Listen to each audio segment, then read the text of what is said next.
As a quadriplegic, it must be frustrating for you, someone who liked to get things done with their hands.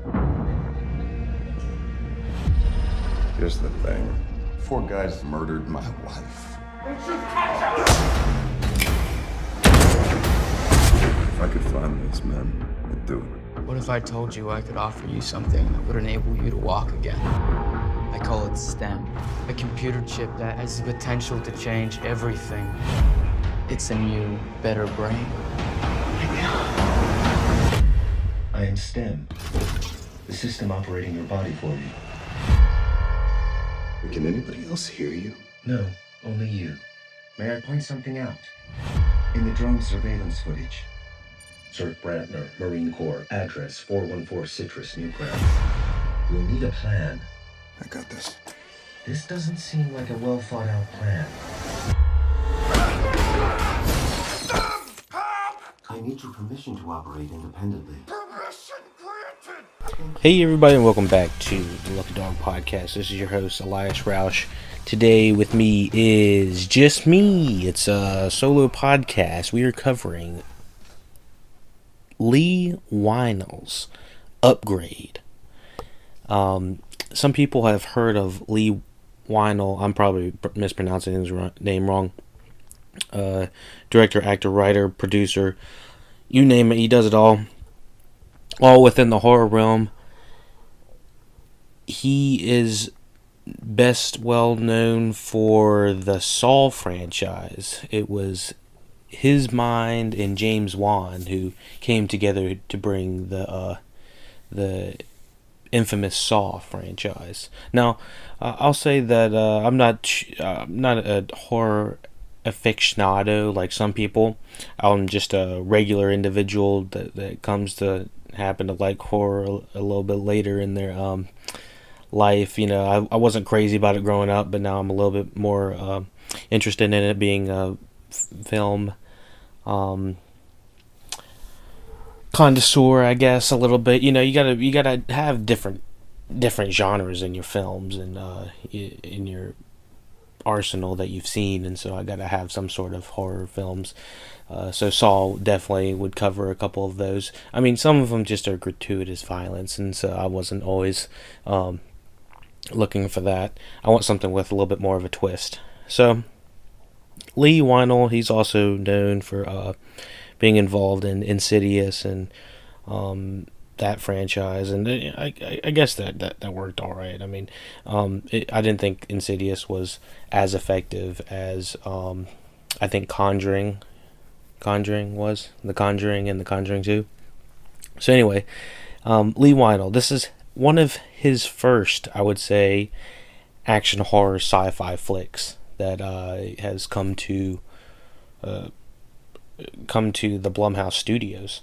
Many people have heard of Blumhouse from I think they are in charge of just multiple low budget movies that sometimes bring in just a hell of a lot of money. Most people remember Get Out. Some people have heard of Happy Death Day most recently, and then The Purge. This is all the individuals that are bringing you this movie, Upgrade. And so, Upgrade stars Tom Hardy's lookalike, Logan Marshall Green. I've heard a couple podcasts call him, he's Tom Hardly, because he almost makes it to the Tom Hardy stage, but not quite. But I definitely think that this movie does distinguish him a little bit more from just being a Tom Hardy lookalike. This guy definitely has some agency, and he definitely has some chops. We're going to do kind of a little spoiler-free section real quick, just to say, should you see it, should you not see it, kind of impressions, just stylistic flares and that type of thing. We have here we go. Whoa, how's it going, P-Bod? Say there, Jerry. Oh, you're just in time for the show. Oh, I got your ass. man, got me. Get your ass. Damn it. So, Speeding to Chipotle trying to make it there before they close. oh, you're already late. You're already late. I was caught up. I got. All right. So, anyways, it's been a week, Peabody. What are your first impressions of Upgrade? Upgrade. I'll tell you, the action scenes, I would have to give 2 thumbs up. Okay. 2 thumbs up. We're gonna do a quick spoiler-free section right now, just so people that haven't seen it. Do you think they should see it, or do you think would you recommend it overall? I would recommend it. I mean, if you like action movies or a little bit of sci-fi thriller, Right. type category, yeah. Or if you like Tom Hardy, I mean, that's reason enough to see it in my book. You mean Tom Hardy? Tom Hardy, or AKA Ashton Kutcher with a beard. Oh, Ashton Kutcher with a beard. I didn't see. Did you have your glasses on, man? I had my glasses on, dude. It just looked like Ashton Kutcher with a beard. I don't know, man. I give it to him. I was dead serious. I mean, you can vouch for me on this. Like 5 minutes in, I was like, who is this guy? I had Mark going for like the first, like, I don't know, hour and a half at least. Oh, I had no idea So what I was getting myself into.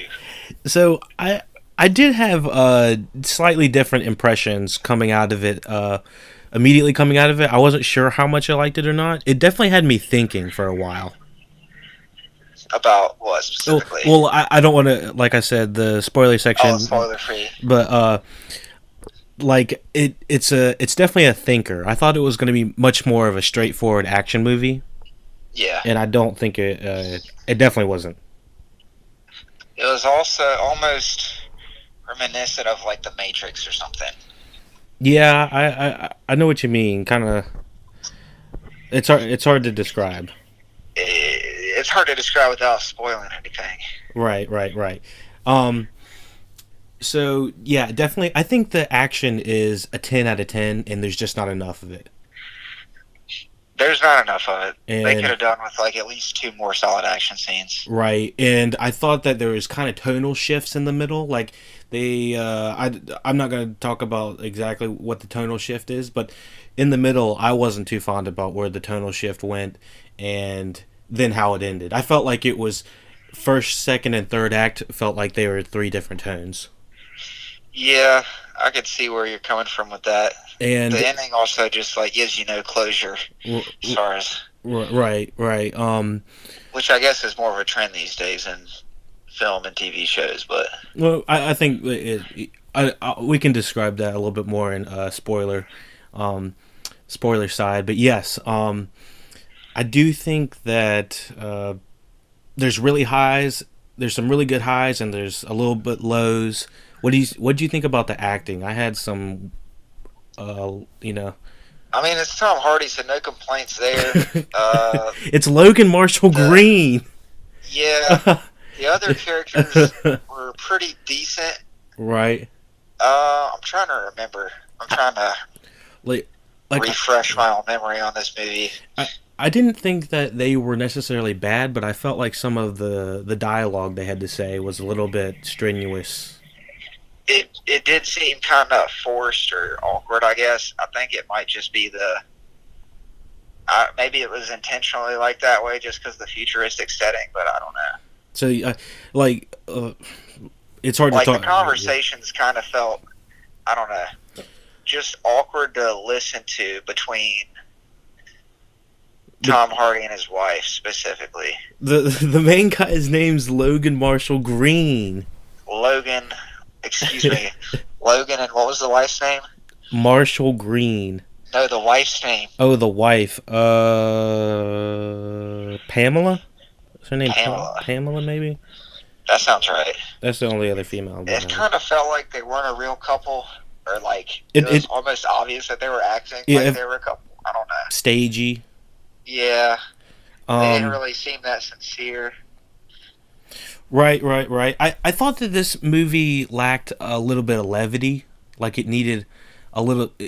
It it kind of it says it's a comedy, or no, it doesn't. No, it doesn't. Sorry, it doesn't. I was gonna say what? No, it doesn't. No, I remember that there was people in the theater that were laughing. Were laughing like it was a comedy. 70s. Yeah. Like there's guys all in the movie theater that thought they were in the movie. Oh yeah, they were real into it. You would have thought it was a 3D the way they were acting. Oh my god, yeah. When they were getting hit in the movie, it's like they were getting hit back behind me. They're like, oh, my back. Dropping the popcorn. Oh yeah, it was flying. But yeah, I do want to jump into the spoiler section here, real quick. Anything else we need to wrap up about it? I would definitely recommend seeing it if you're into, like I said, action, Tom Hardy, or sci-fi. Right. Last word for the non-spoiler crowd. Right. I actually heard it compared to like a Hardcore Henry. Did you ever see that? I did not see that. But we'll talk about it in spoiler section. I think this movie could have done just maybe with like a montage to bring a little bit of levity. I'll explain in the spoiler section. So everybody, join us in the spoiler section if you want to get spoiled. If you've already seen it, VIP room. It's all on me. It's all on E. It's all on Mark P. It's all good. So we're in the spoiler section now. Get the hell out of here if you aren't in the club, or if you're not cool enough, or if you just need to go. You just want a surprise. Yeah, if you want to. The whole movie was a surprise to me. I didn't even watch the trailer before I saw it. Yeah, it's a mind boggler or whatever they say it's called these days. But, it's a little bit of a mind fuck. Yeah, mind fuck. Yeah, it'll put you for a loop, and I definitely think it has a rewatchable value to it. You know.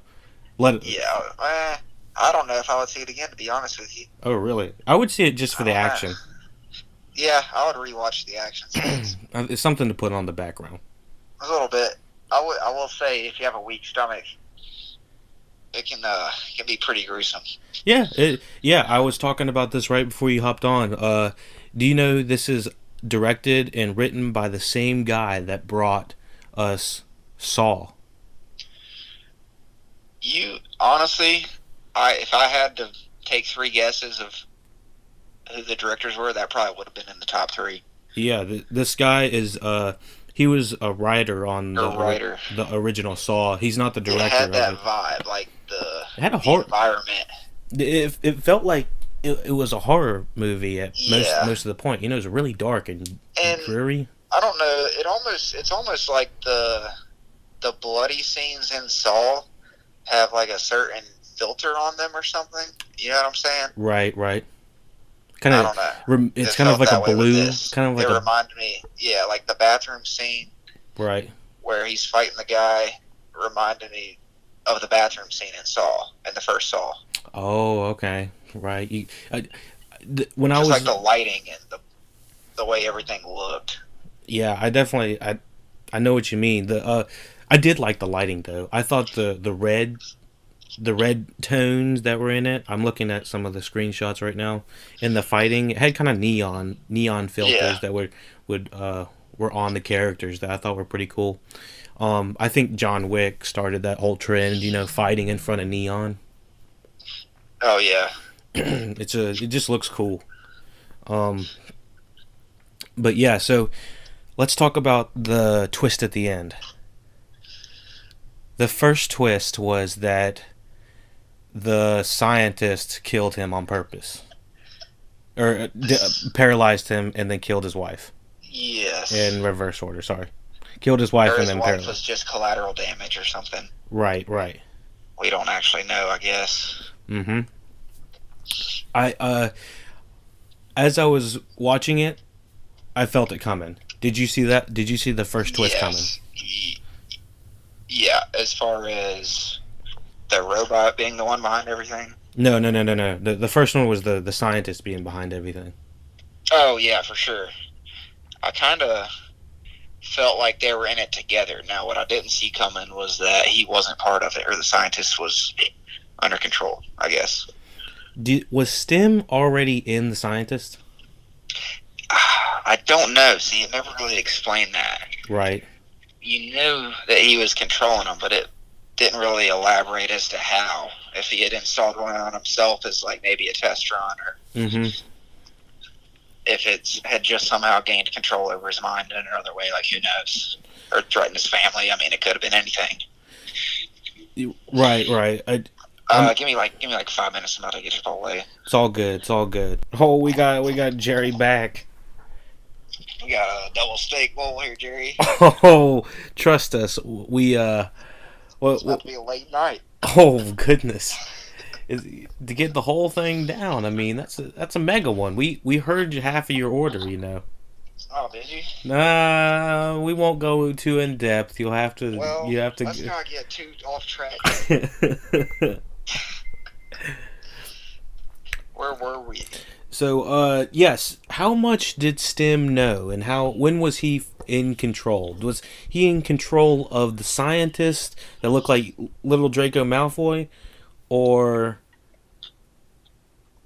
it never really gives you like the breadth, or it never puts any limitations on his control. Like, for all we know, he could have. I mean, I guess he was in control of the hitman and everything at the beginning, even. Right. Well, it made it out to be like he was in control of everything all the way up, basically from the beginning until the end of the movie.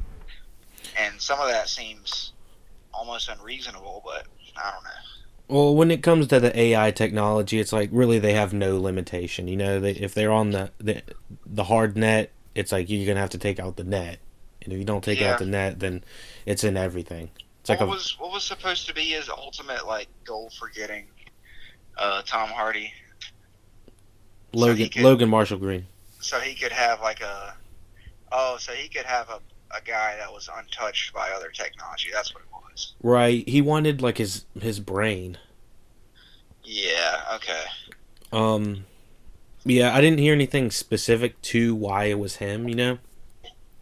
But I guess he was an easy target. I guess maybe he just wanted someone like physically stronger than the scientist guy too. I don't know. Right. So I think one of the biggest flaws I found throughout the movie was that I couldn't sympathize with anybody. I didn't really. It gave you like no relationship with the characters. It didn't really tell you much about them. Right. In the beginning, it just kind of threw you into it. But. And the entire time I was thinking what was going on, I was like, I want somebody to hit somebody. I was like, somebody needs to hit somebody, because like the trailers, the marketing, it was like computer takes over, guys like, and the guy's like, oh, I can't control it, I'm a ninja now. You know, it's like I was waiting like for 20 minutes. I was itching. I was like, I need somebody to hit somebody. I was like freaking out, man. And when I got there, he did hit somebody. I mean, okay, so yes, once the action finally dropped, it was dope. But it really was much more of a meditation on, you know, having technology integral to our lives and having it take over too much, you know? You think? And it wasn't as much of an action thriller as I had originally hoped. It was, you know, it was much more 50-50 or 40-60, 40% action, 60% sci-fi. Not that I didn't like the sci-fi, it was not selling me on that. Yeah, in general, I'm really not a big fan of sci-fi, to be honest with you. Like, really? I can't really think of many sci-fi movies I'm a huge fan of. Well, I kind of like old school, like action. Didn't you movies. Like Snowpiercer? Snowpiercer? Didn't you see that on the train? No. Chris Evans has to go through the train. Okay, so yeah, I thought you were more on to sci-fi. Well, I thought you liked like Falling Skies, like that Alien show. Oh yeah, that's still sci-fi. It started out good, and then it kind of just went downhill. So you've been on much more grounded. I like the action, like war, army type movies, maybe like a little bit detective.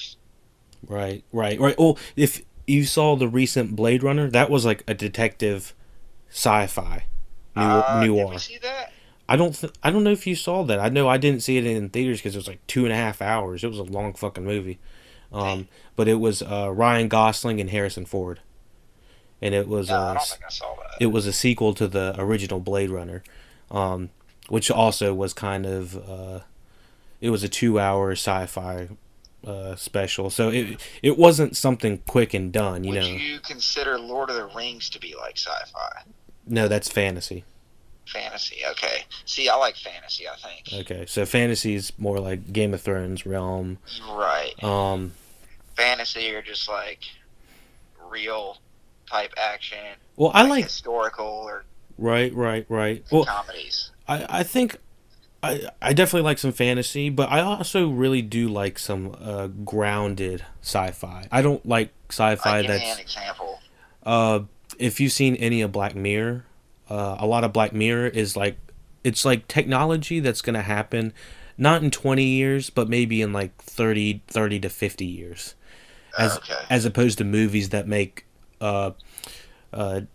movies with technology 200 years down the road, things that we can't even fathom of. I could honestly see a lot of this movie in 30 years. Right. I think that this movie did an excellent job for. I've heard it's a relatively low budget. The people behind it used really low budgets for their movies. This was. It looked like $1 million. I think almost every scene. You know. I can't think of anything. Yeah, that looked flawed. I did want to talk about that second act. Like I said, everything looked amazing. Action was amazing. I thought it sounded really good. Like the gore was good. Some cool sound effects. Yeah. Like robotic sound effects. Fighting scenes took place. The what's it called? The stem. I liked his voice. Yeah. I wanted a little bit more banter between them. I wanted maybe a montage of them. You know, like him using stem in real life or something. Like a couple months down. I guess I needed some time passing with him and Stem to kind of grow the relationship. Yeah, he put his trust in that thing pretty quickly. It felt like all in one night. Yeah, just about. Or like within like a few hours. And not only that, but like he got on board with like some really fucked up stuff. Right. I mean, within, like a day or two. The biggest complaint I think that sticks out when I was walking out, I thought was the weirdest tonal shift, was the fact that they walked in to the Pirates of the Caribbean around the second half. What do you mean? The second act, that the Pirates of the Caribbean bar, Dead Man's Bones bar or whatever. I was so thrown off by that. I was like, what the fuck movie are we watching now? That's not a Pirates of the Caribbean bar, is it? It just looks stupid. The design didn't make sense. I mean, if we're in a sci-fi, it felt like regressive. I think it's supposed to be like a underground, like biker, like no technology allowed type bar or something. And then it was a little bit tacky. It was too tacky for my taste. It was a little bit tacky. It was jarring, and at that point they were making jokes. Do you remember that? It's been a week since we've seen it, so we're a little bit late to the game. But I just remember some kind of cringeworthy dialogue between what was going on, because I remember him being cocky walking in there. You know, he plays the cocky guy that everyone thinks is a dweeb, but he actually has the mega pistol in his pocket that can take out anyone, which is Stem. Yeah. You know, but that did lead into a dope ass action scene. Yeah. So it's like hard to complain about that too much, you know?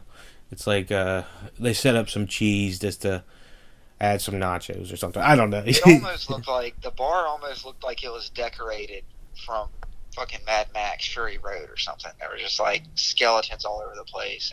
What the fuck was the theme? Who thought of that? It just felt like it was out of a different movie, didn't it? Yeah, you're right. It did. I guess they were. I don't know. Maybe. I feel like it was intentionally trying to be different than the rest of like the atmosphere in the world. just to show that the people there were different. But it most certainly was. They took it a little bit to an extreme, I guess. I don't know. My guess is there was budget constraints on where they could go, but I felt like they could have done anything there. They could have done anything old school there. They should have just removed the bones. The guy's house looked like a $5 million house on the inside, and then you go to this bar and it looks like it's a $50,000 bar. I don't have any suggestions as what it could have been, but I just know that it could have been different. Just take it out. Don't do it. Let's do a fight in an alley. You know how cheap it is just to do a fight in an alley compared to, That's true. billing. That's true. I just felt like there was a couple times I just wanted them to get to it.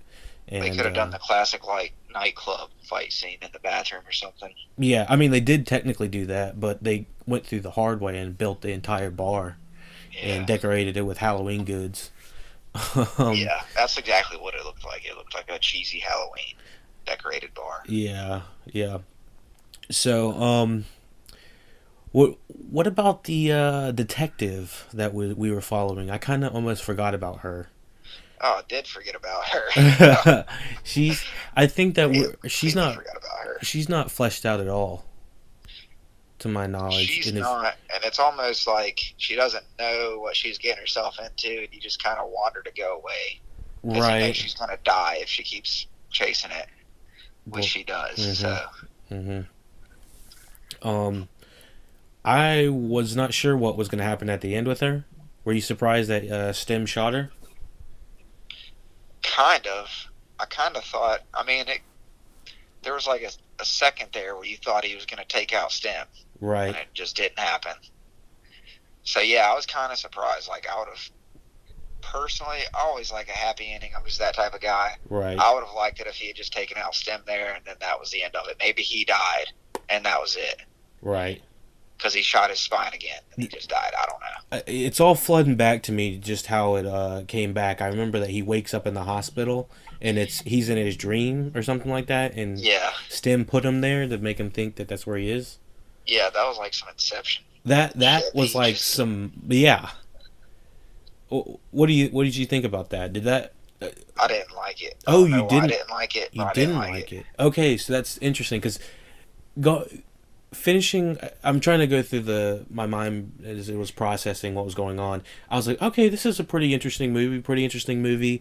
It gets to the end. I was like, okay, I definitely see this guy betraying him, the scientist guy. It happens, but then it does the second twist, and the second twist is him waking up to his wife. And I was like, oh my goodness, okay, so was this all just a fucking dream? You motherfuckers, I was starting to get pissed. Yeah, I was like, this is like a elementary action movie where they wake up at the end of it. I can't remember what exactly it was. I know there were several. The one that comes to mind is Next, which is the Nicolas Cage, Jessica Biel, Julia. Oh, yeah. He wakes, he floods all the way. Yeah, we won't spoil it, but it kind of was like that shit. But there's a ton of those, yeah. But I mean, it's the easiest trick in the book. So instead of that happening, they go back and say Stem has put him there. Yeah. Which I actually liked. I don't know. Because I don't know why. I don't remember exactly why I liked it, but I definitely remember the my reaction. I was like, wow, that was it. I'm glad they didn't just say he just woke up with his wife in front of him.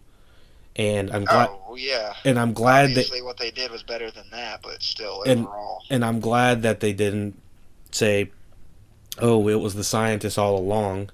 It was actually Stem, which I'm pretty sure I've seen other movies where the computer is actually the one who's is the puppet master all along. It was like Eagle Eye. Yeah, sort of like Eagle Eye. But I felt like we knew Eagle Eye was the thing all the time. I don't think I knew it when I was watching it. I don't know. Did we not know? We might. I don't think so. We might be spoiling something, but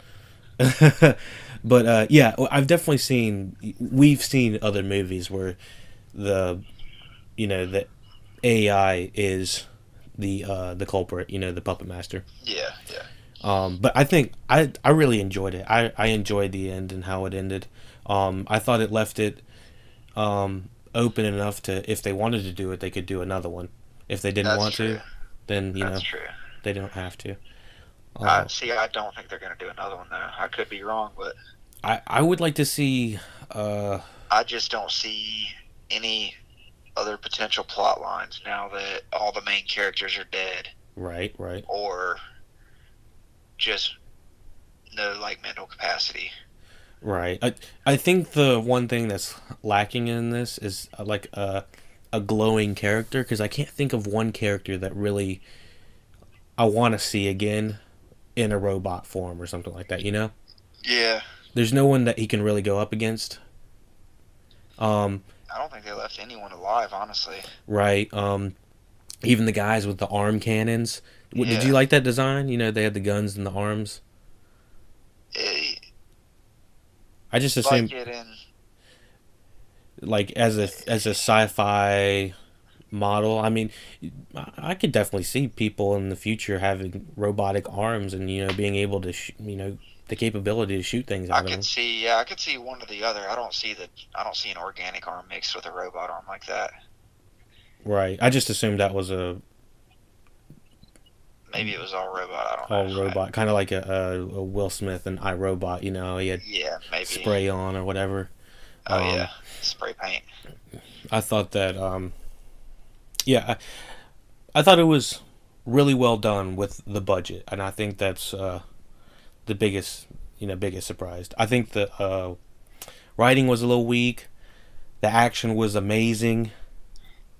The the music, the sounds, if someone got their neck snapped, it was like you really felt it. Any music now that you mentioned that? Oh really? Was there music? It was kind of really subtle music. Sci-fi doesn't exactly always have something like a remedy or something, but it might have something looming in the back, like. But yeah, so I was glad I saw it. That's all I gotta say. Oh yeah, I mean, it was definitely entertaining. That's what you go for. So if they had the action scenes twice as long, I think I could recommend it to anybody. If they had what? The action scenes were twice as long. Oh yeah, maybe not even twice as long. Maybe just like add in a couple more, or make them a little bit longer. Right, and maybe even give him a friend or something like that, or give him some time with STEM, because there was no time. Yeah. It was like he was in it alone, and then he had STEM for like a couple days, and then he was in it alone again. Right, and I mean, I like the dynamic of seeing him with STEM. Like he's like, I can't control my body without without STEM, and then they even went through the purpose of taking STEM away and what he could do without STEM, which is diddly squat. Yeah. He turns back into a quadriplegic? Paraplegic?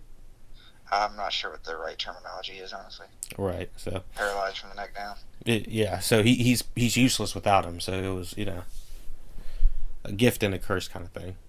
Yeah. So my biggest gripe, honestly, is just like the ending. Like my ideal ending probably would have been he just shot STEM and then he died, and that was it. Okay, all right. I think there's a number of ways they could have done it. I don't have a gripe with the way it ended. Yeah, I think. Yeah, they basically did put it out there, so like any one of like 3 or 4 different things could have happened. Yeah, if you were like, oh, I gotta go take a pee, and you were like, oh, he shoots himself, or oh, he wakes up in the hospital. Oh, you're like, oh, it's a good ending. You can choose your ending, because there's seriously like there's like 3, but not it's like 3 endings, but not like bad endings. It's not like they fade to black and then oh, we're back, fade to black, oh, we're back. It's not like some bullshit. It was continuously just it was twist ending. Yeah, it was more like undoing layers. Yeah. But I thought it was solid. We missing anything else? Do you have anything else to add to the review? I don't think so. I'd probably give it like a 7.5 out of 10. A solid Bart Peabody, 8.5 out of 10.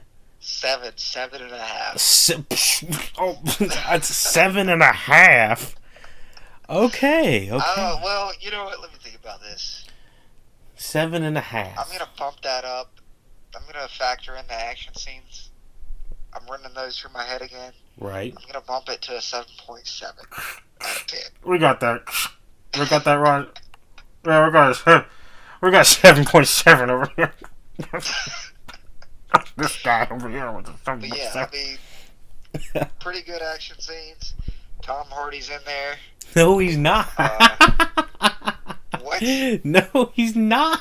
Tom Hardy? It's Logan Marshall Green. Oh my God. So you're telling me that wasn't Tom Hardy? Mark, I thought I told you like 10 times, guys. You did not tell me. You told me it was fucking Listeners, Tom Hardy. Bart, you're gonna have to get your glasses checked, or get another pair of glasses to wear when we're in the theater. So, right now. That was not Tom Hardy. It's not Tom Hardy. I was just joking when I said he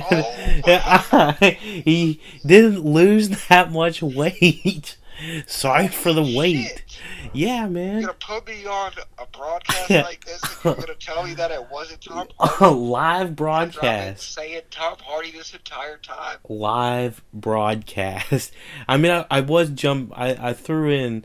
You were dead serious when you told me it was Tom Hardy in the theater, and I was like, what? I didn't think you were gonna I can see it. Where was his accent? You think he was covering his accent the whole time? Yes. I do think this guy Yes, does have a terrible accent, by the way. It felt like it was going way up and down. Dude, I can't fucking believe that wasn't Tom Hardy. Like, I've been telling people about the movie, like, last weekend, all weekend. I was like, yeah, Tom Hardy.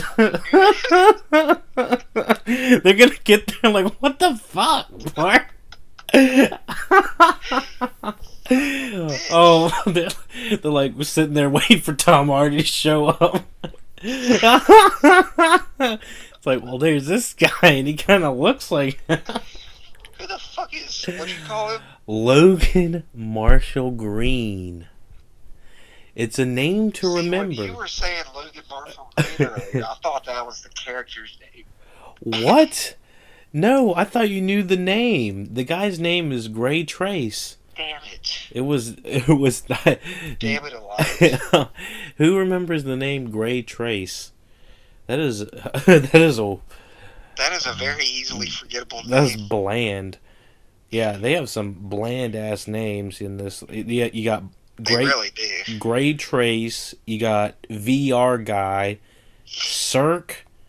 That was the guy with Stim, Fisk. Oh. Money. What was his wife's name? Money. What was his wife's name? I think it was Pamela. See, that's another one. The Pamela. Tolan. Pam. What about Tolan? Are you saying Pan or Pam? Oh my gosh. Alright, these people are like... Man, I'm gonna have to go in here and eat my Chipotle. Oh, his Chipotle is calling his name. Cold. I'm a little bit upset that it's not Tom Hardy. Oh my gosh. Especially after I've been telling people that for a couple weeks. Could have done a little bit better job of clarifying. Oh, I thought you knew, dog. Yeah, I thought... everybody's gonna think I'm stupid. They're just gonna think you know. You never know. Alright, Jerry. Alright, thank you, Peabody. I appreciate it. Thank you for joining. Thanks for having me and bursting my Tom Hardy bubble. Alright, Jerry, go. Alright, everybody. So, thank you for listening. Rate, share, subscribe. LuckyDog Podcast. gmail.com. Find us at Twitter. LuckyDog Podcast. I cannot allow us to be killed. Thank you. We are going to finish the job we started. You didn't know that I'm a ninja. While I am state of the art, I am not a ninja.